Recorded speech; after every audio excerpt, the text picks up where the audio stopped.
কোটা সংস্কার আন্দোলন দমনে ছাত্রদের ওপর নির্বিচারে গুলির বিরুদ্ধে প্রতিবাদে নামে বিশ্ববিদ্যালয় শিক্ষক নেটওয়ার্ক। এমনকি আটক শিক্ষার্থীদের শাহবাগ থানা থেকে ছাড়িয়ে আনা এবং ডিবি অফিস থেকে ছাড়িয়ে আনার প্রয়াসও করে তারা। আন্দোলনে শিক্ষার্থীদের ন্যায্য দাবির পাশে সমর্থন জুগিয়েছে পুরোটা সময়।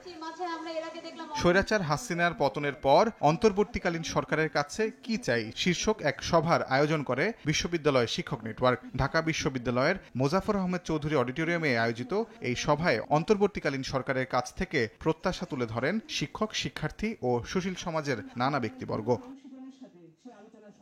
বক্তব্যে শিক্ষকরা আন্তর্জাতিক অপরাধ আদালতে শেখ হাসিনার বিচারের জন্য আবেদন করার বিষয়ে গুরুত্ব আরোপ করেন এবং জানমালের নিরাপত্তা ও সাম্প্রদায়িক হামলা রুখতে দ্রুত আইন শৃঙ্খলা বাহিনী পুরোদমে মোতায়েনের পরামর্শ দেন।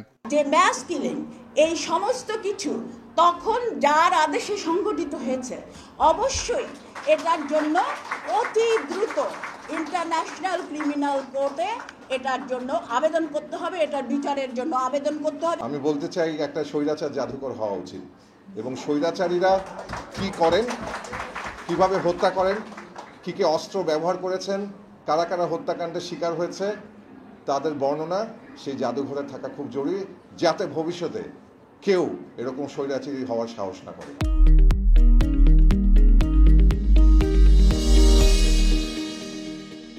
সভার প্রধান অতিথি অধ্যাপক আনু মোহাম্মদ বলেন, মুক্তিযুদ্ধের নামে আওয়ামী লীগ মুক্তিযুদ্ধ বিরোধী সব কাজ করেছে।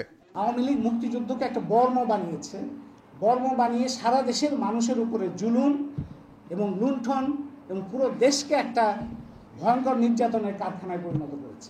রাজনীতিতে তারুণ্যের অংশগ্রহণের দিকে জোরদার, রাষ্ট্রীয়ভাবে জুলাই মাসে শহীদদের স্মরণের ব্যবস্থা, গণমাধ্যমকে দলীয় প্রভাবমুক্ত করা সহ বেশ কয়েকটি প্রস্তাবনা আসে শিক্ষকদের পক্ষ থেকে। তাজওয়ার মাহমিদ, সময় সংবাদ, ঢাকা।